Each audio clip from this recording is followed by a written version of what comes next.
fiel e justo para nos perdoar. 1 João capítulo 1, versículo 8 e versículo 9. Se dissermos que não temos pecado, enganamo-nos a nós mesmos, e não há verdade em nós. Se confessarmos os nossos pecados, Ele é fiel e justo para nos perdoar os pecados e nos purificar de toda a injustiça. Amém? Amém. Queridos, se dissermos que não temos pecado, enganamos-nos a nós mesmos. Querido, como isso é terrível! Como muitas vezes as pessoas têm se enganado a si mesmo, né? Às vezes uma capa de religiosidade. Às vezes, amado, a pessoa se esconde, né, numa religião, num dogma, numa forma, num estereótipo de crente ou coisa parecida, e ele acha que não tem pecado. E ele acha ou que o pecado dele é menor do que do outro. O mais legal é esse, né? Não, mas meu pecado é tanto igual ao do irmão. Não, que isso? Que nada, meu pecado... Não, eu peco, mas não igual ao Juninho. O do Juninho, Deus me livre. Por que do Juninho?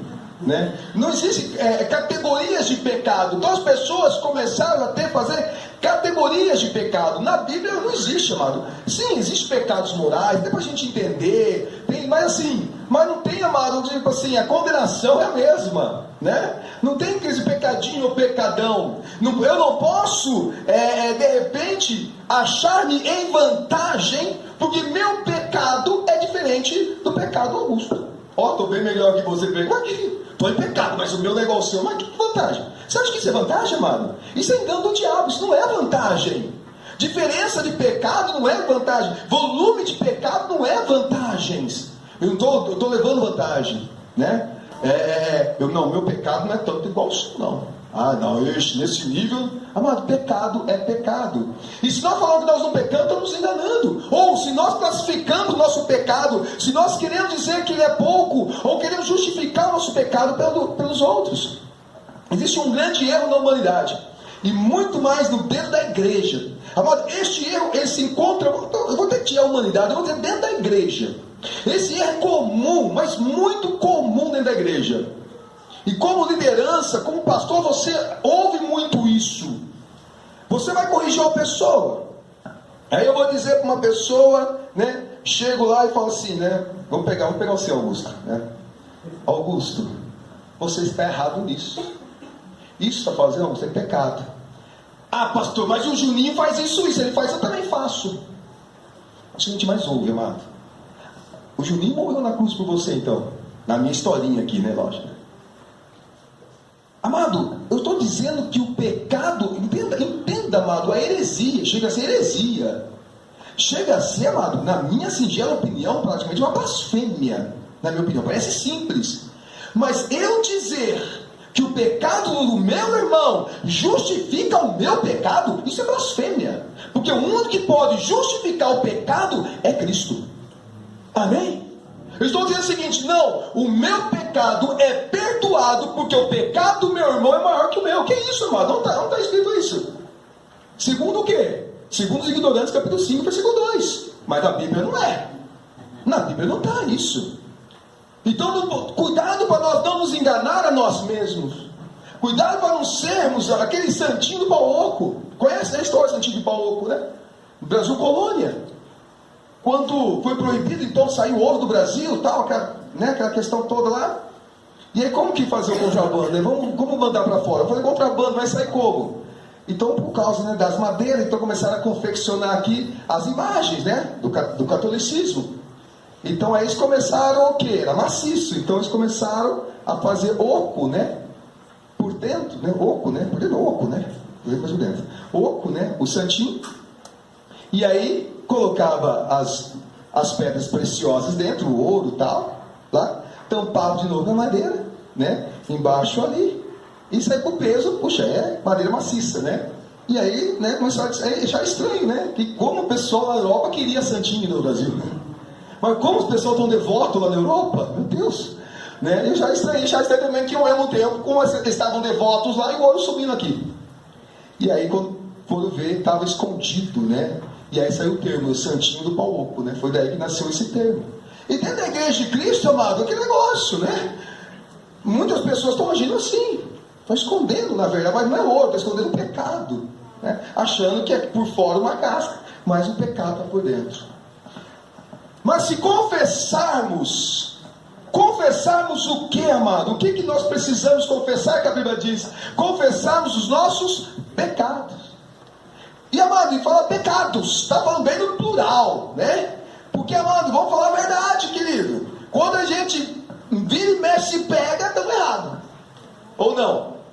Você ouve a palavra, você acha que está tudo bem com você, você acha que está tudo legal. E aí você ouve a palavra, eu vou aprender mais da palavra. Você vai ver, puxa vida, eu estou errado nisso aqui. Puxa vida, o que está acontecendo? Né? Eu ainda preciso mudar nisso. E nós vamos mudando, amado, dia após dia. E vamos, né, reconhecendo nosso pecado. Vamos identificando nosso pecado, né? O pecado, amado, significa, né, hamartia, ou perdendo o objetivo. É falha, é transgressão, é errar o alvo, né? Tanto que a palavra pecador, né, é muito interessante, porque é usado, os arqueiros usam essa palavra hamartolos, um termo usado pelos arqueiros quando erravam o alvo. Ou quando um viajante saía da estrada normal, né? E daqui a pouco ele se perdia. Então essa palavra pecado, ela não nasceu no meio religioso. Foi aplicado depois disso, né, no meio religioso, né? Na verdade, essa palavra significava o quê? Alguém que erra o alvo, que perde o seu objetivo. Que objetivo? O objetivo de Deus, o objetivo da palavra de Deus. Erra o alvo, sabe? De estar pegando caminhos tortuosos, trilhas tortuosas. Ele sai do caminho, pega a trilha tortuosa e acaba se perdendo. Isso é o pecado. E o pecado é bem isso mesmo. Esse último significado, né? Um viajante que sai na estrada normal e segue trilhas tortuosas, que faz que se perca. O pecado vai levando as pessoas a caminhar uma trilha tortuosa. Aparentemente não está acontecendo nada. Aparentemente ele vai agindo normal, como se nada tivesse acontecendo. O pecado, mano, ele vai corroendo o ser humano, ele vai desviando o ser humano, ele vai cegando o ser humano de uma maneira que ele já não acerta mais o alvo, e ele não chega mais nos objetivos que Deus traçou para ele. E ele começa a andar já por vielas, já por travessas que não é o caminho que é Cristo, e se perde. E se perde. Então, como eu falo, nós devemos, né, confessar nosso pecado, né? Ele vai nos perdoar, e fala que vai perdoar o quê? Dos pecados, que é justamente isso. Como eu sei, pastor, se eu estou pecando? Como eu sei se a minha vida é uma vida que estou andando no pecado? Você vê se a sua vida está de acordo com a palavra de Deus. A palavra de Deus é a referência para nossas vidas. Cristo morreu por nós na cruz, e hoje nós estamos aqui justamente para celebrar isso, justamente para trazer a memória disso. A salvação, o perdão está estendido a todos. Não há restrição. Não há um preconceito divino que diz, não, essa raça não pode, esse tipo de pessoa não pode, essa etnia não pode. Não tem isso. Essa cultura, não, esse não merece. Não tem isso. Há o perdão, a obra de Cristo Jesus, que trouxe perdão a nós, foi estendida a toda a humanidade, como a palavra de Deus fala. Jesus fala que Deus amou o mundo de tal maneira. Deus amou o mundo. E Romanos 5,8 fala que Deus prova o seu amor para conosco em que Cristo morreu por nós na cruz. Sendo nós ainda o quê? Um pecador. Ele morreu por um pecador. Jesus não morreu por um justo. Nós não estamos celebrando aqui a morte e a ressurreição de alguém que morreu por uma pessoa boazinha. Não, ele morreu pelos injustos. Ele morreu pelos pecadores, no lugar dos pecadores. Era para nós estarmos condenados. Era para nós estarmos ali. Mas a minha parte é saber que eu sou pecador. A minha parte é reconhecer que eu preciso de Jesus. Como diz o versículo 8, se dissermos que não temos pecado, enganamos a nós mesmos. Eu não posso me enganar. Eu não posso dizer assim, não, agora eu não tenho mais chance de pecar, porque eu estou em Cristo. E cuidado, amado, nós temos que vigiar todos os dias. Todos os dias ainda é pouco, temos que vigiar a cada milésimo de segundo, né? Porque o pecado já está à porta. O pecado, ele está, você repreende o inimigo. Você repreende Satanás no nome de Jesus, ele vai embora. Agora, o pecado é algo que convive com a carne humana. O diabo, você repreende, ele sai. Diz a palavra de Deus que você repreende o diabo e ele fugirá de vós. O pecado não vai fugir de você não, querido. Não tem nenhum lugar na Bíblia que diz que o pecado vai fugir de você. É você que foge do pecado. Amém? O pecado não vai fugir de você. O pecado não vai fugir de nós. Ok, pastor. Ele, se confessar os pecados, então eu tenho que o quê? Confessar o meu pecado. O que eu tenho que fazer então para ser perdoado? Como já está dizendo aqui, muito claro. Confessar. Então eu primeiro reconhecer que eu sou pecador, que eu preciso do perdão. Amém? Eu preciso do perdão. Por que eu preciso do perdão? Porque eu tenho pecado. Porque eu sou um ser humano. Não sou um vice-deus. Não sou um santão. Não é como algumas pessoas mundialmente estão achando. Que por aí, não, eu sou quase um intocável. O cara parece mais o Elliot Ness.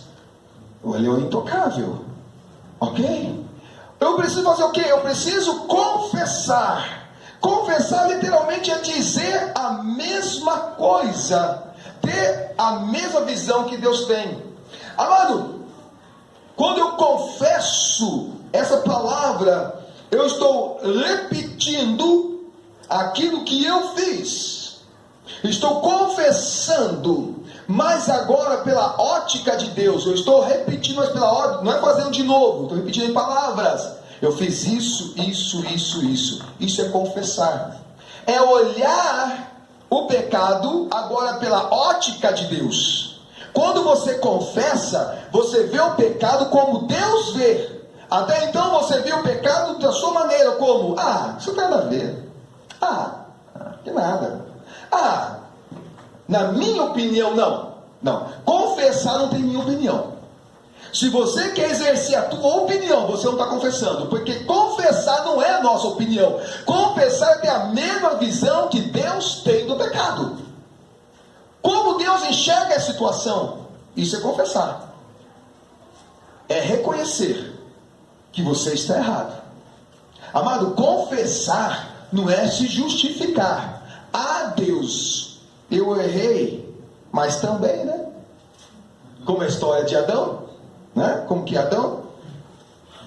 Você é a mulher que tu me deste. Essa semana eu coloquei um vídeo assim na manhã com o pai, no café com o pai. Eu coloquei, de quem é a culpa? Essa foi a pergunta, de quem é a culpa? E Adão não colocou culpa em Eva, não. Quem fala que ele colocou culpa em Eva? Não, ele colocou culpa em Deus. A mulher que tu me deste, ou seja, a culpa é tua. Por que você me deu essa mulher? Estava quieto no meu canto.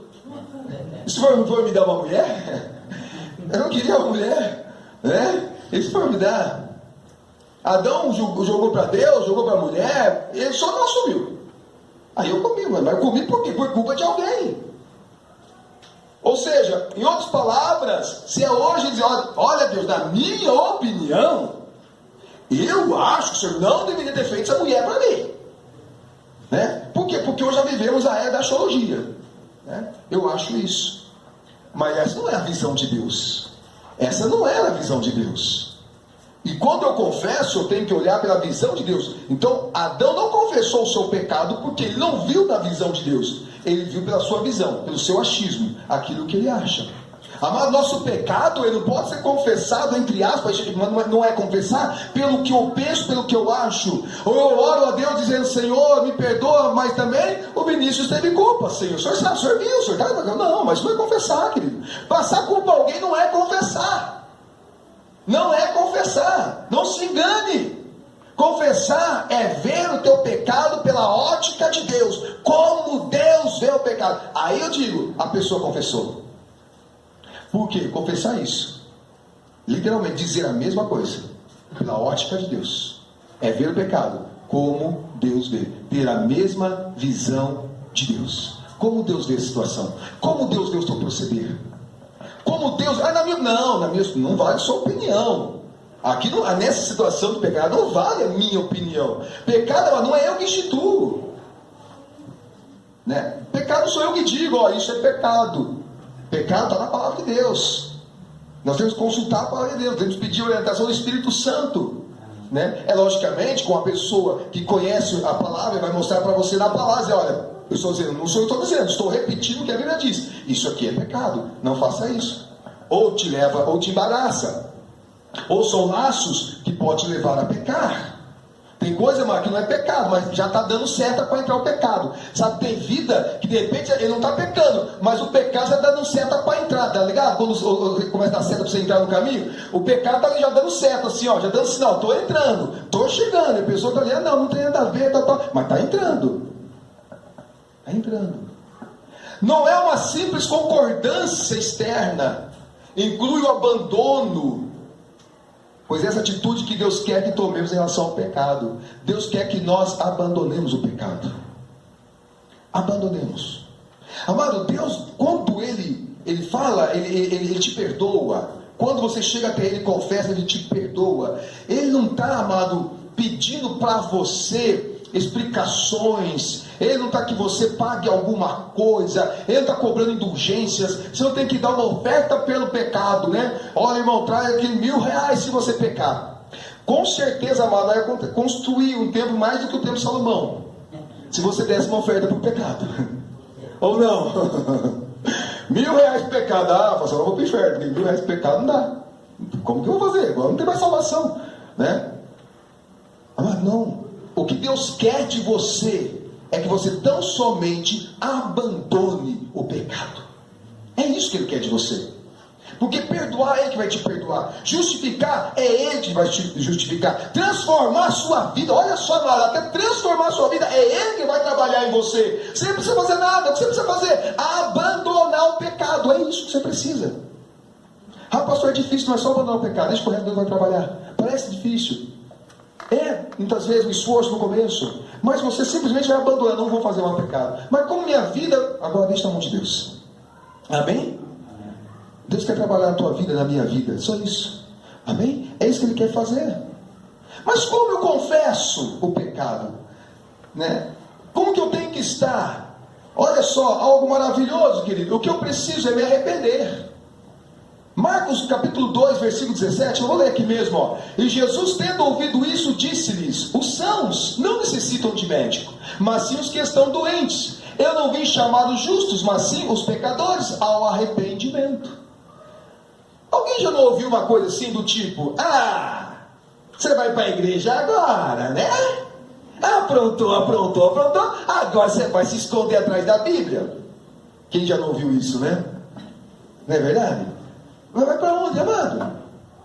E o duro é quando isso parte lá de pessoas que não conhecem a palavra. Quando isso parte das pessoas que estão fora do reino de Deus, de uma igreja, vão assim se chamar também. Até a gente releva. Mas duro quando é na igreja que a gente ouve isso. Fulano agora quer se arrepender. Mas, meu irmão, quer vir para a igreja agora, ver se pode. Vai fazer o que agora então, irmão? O que nós vai fazer então, irmão? Ele tem que vir para a igreja. Amém? Você, o lugar é aqui na igreja. Eu vou dizer uma coisa para você. Não importa se você hoje pela primeira vez, ou se você já está 10, 15, 20 anos aqui, ou no máximo 30, né? Mas isso não tem como estar aqui com aqui nós temos 30 anos. Não importa quanto tempo você está aqui, eu vou dizer para você, o teu lugar é aqui na igreja. Bem, traz a bola para cá que nós vamos encher ela. Nós vamos chutar se tiver problema aí, mas você tem que estar aqui na igreja. Amém? Pastor, mas eu estou errando ainda. Vem para a igreja. Mas pastor, vai me aceitar? Vai. Mas vai ter irmão que vai aceitar, mas não estou falando do irmão. O irmão que não te aceitar, nós vamos orar por ele. Mas Jesus está te aceitando.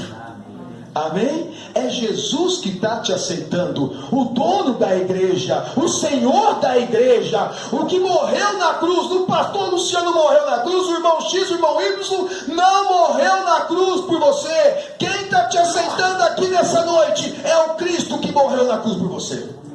Amém? Então, amado, se outro irmão não te aceita, não fica abalado não. Ele não é o dono da igreja. Ah, mas o pastor me aceitou. Não se preocupa não, o pastor não manda nada. Não, quem manda é Cristo, amado. Amém? Ele te aceitou. Amém? Ele te aceitou. Mas tem que haver o que? O arrependimento.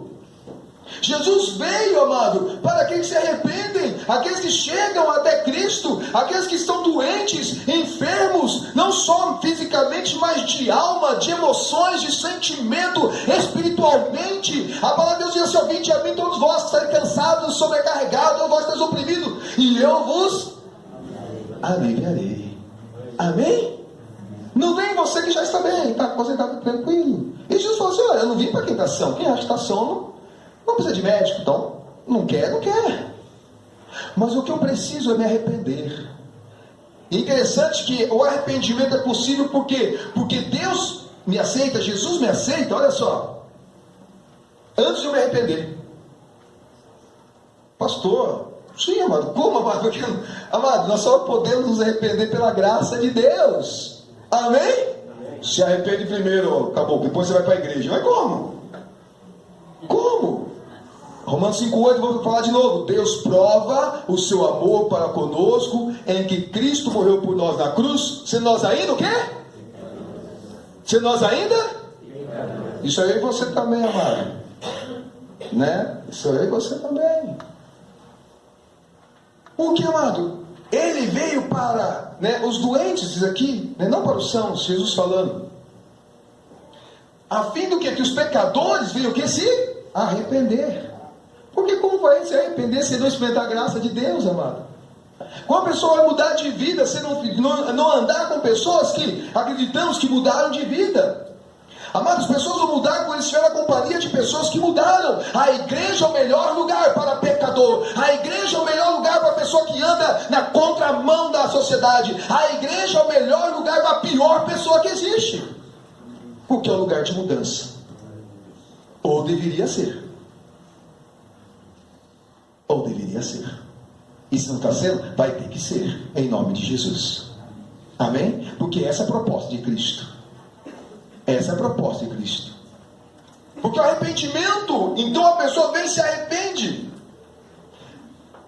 Arrependimento, a palavra significa metanoia, são duas palavras, que é mudança de pensamento. É mudar o pensamento. É uma alteração na forma que você pensa. É uma nova forma de pensar, acompanhada de mudança de atitude. Arrependimento, querido, é uma nova forma de pensar. E essa nova forma vem acompanhada de mudança de atitude. Então, por isso que a Bíblia fala, né, João Batista dizia, dai frutos do que? De arrependimento. Porque o arrependimento dá fruto. Porque você muda também atitudes. Amém? Você vai mudar de atitude. O apóstolo Paulo, acho que fala, aquele que roubava não rouba mais, aquele que mentia não mente mais. E assim ele fala uma lista. Ou seja, a atitude que nós tínhamos errado, quando nós nos arrependemos, nós primeiramente mudamos a nossa mente. Ou seja, eu não penso mais desse jeito. Para mim isso não é mais certo. Não, eu não posso praticar isso. Não, isso aqui não é de uma pessoa de Deus. Não, eu não vou fazer isso. Isso é mudança de mente. E uma mudança de mente vem acompanhado de mudança de atitude. Vou dizer uma coisa para você. Não tente mudar a tua atitude sem mudar a tua mente. Veja que Deus respeita todo o processo. Nós às vezes atropelamos. Tanto nós às vezes que de repente estamos aqui precisando, e às vezes eu quero tanta pressa e quero atropelar, ou como nós, né, olhando para o irmão, a pessoa está chegando, e aí está no processo, nós queremos já que ele mude de atitude. Primeiro tem que mudar o pensamento, a mente de Cristo. Metanoia, arrepender é mudar o pensamento, ou seja, eu olho aquilo e não acho isso mais certo. Não é que eu não faço mais porque eu não posso, não é que eu não faço mais porque é perigoso, não, eu não faço mais porque isso não entra mais na minha mente, isso é pecado, isso não é do agrado de Deus, eu não quero mais, então ele mudou o pensamento. Quando ele muda o seu pensamento, ele consegue mudar a sua atitude. Eu vou dizer uma coisa para você, muitas pessoas se enganam, dizem assim, eu vou para a igreja quando eu mudar. Não faz isso. Não venha para a igreja quando você mudar, venha para a igreja onde você está. Traga a pessoa para a igreja. Pastor, assim que eu tiver que a pessoa melhorar, vou trazer para a igreja. Vai melhorar do quê? Se você estiver na cama, tal, doente, vai melhorar, vim. Se ele parar de beber, eu trago ele para a igreja. Mas, amado, aí não tem jeito. Não é que não tem, né, amado? Mas vai ficar mais difícil, né? Por quê? Porque conhecereis a verdade, Amém? E um bom lugar para se conhecer a verdade é aqui. É ouvir a palavra, é você evangelizando. Agora, eu preciso trabalhar que é a mudança de mente da pessoa. A igreja precisa trabalhar na mudança de mente das pessoas. Ou seja, pensar de uma forma diferente. Não, a pessoa não vai começar a pensar de uma forma diferente e vir para a igreja. Pastor, tem casos assim, já é muito raro, mas tem. A pessoa, ela conheceu o Cristo na casa dela, tal, foi tocada, ela já mudou de tudo. Vem para a igreja quase já tudo já, só pulava na piscina e era batizado. Mas isso é muito raro, não é o processo normal. Né? Não é o processo normal. O processo é a pessoa vir de catar. E aqui ela vai mudando o pensamento. Ela vai ouvindo a palavra e a palavra vai mudando para. Não, isso aqui é errado. Puxa. Ela pode até de repente um momento, né, já aconteceu com a gente, já aconteceu. Você contrariar, ficar contrariado e tal, mas não é isso não, mas, louco, o pastor falou desse jeito, mas aí a palavra vai entrando, a palavra vai trabalhando na tua mente, né, no teu coração, na tua mente, ele vai tratando, vai ali, e aí você ouve outro, aí daqui a pouco você ouve outro versículo, aí você ouve o irmão que nem estava perto lá, nem estava na de outra igreja, que trabalha e fala a mesma coisa, aquilo vai trabalhando na tua mente. E aí quando você começa a mudar a tua mente, você também começa a mudar as tuas atitudes. É um processo, vamos dizer, praticamente natural. É um crescimento orgânico da igreja. Amém? Da tua vida espiritual. E qual o resultado disso para nós sentarmos à mesa do Senhor? Felicidade e paz. Amém? Uma vida perdoada, uma vida tratada, uma vida arrependida, que confessou o seu pecado, pessoa que se arrependeu, começou a mudar de atitude. O resultado de tudo isso, o resultado do perdão, que é felicidade, é paz. Como é feliz, Salmo 32, versículo 1, né? Como é feliz aquele que tem suas transgressões perdoadas e seus pecados apagados. Como é feliz. Ou algumas versões diz, bem-aventurado. Né? Muitas vezes a pessoa está buscando paz, felicidade, alegria, e o que na verdade está precisando de perdão. E o perdão vai trazer isso. A paz vai trazer a felicidade, a satisfação, a alegria, o prazer. Às vezes está faltando, né? Não, eu preciso de uma oração para ter paz. Amém. A gente ora. Uma oração para ter felicidade, a gente ora. Mas comece a ter uma atitude, eu vou confessar meu pecado. Ele é fiel e justo para me perdoar. Amém? E o maravilhoso, amado, que fala que justamente isso que fala, né? Em versículo 9 do capítulo 1, né? Ele é fiel e justo para nos perdoar. Ele é fiel. Pode o homem ser infiel, mas Deus permanece sempre fiel. Amém? Feche teus olhos, queridos. Glória.